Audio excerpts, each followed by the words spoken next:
Herkese merhaba arkadaşlar, kanalımıza hoş geldiniz. Sıkıyorsa boşalt. Arzu Sabancı'nın katı kanunlar koyduğu ve bunun aşarsa evlenmelerini kabul etmeyeceğini sosyal medyadan duyurdu.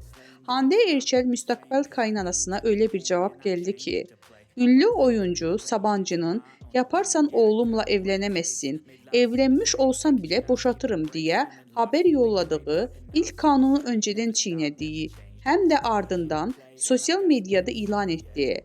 Hande Erçel Arzu Sabancı'ya sıkıyorsa boşat diye paylaşım yaptı.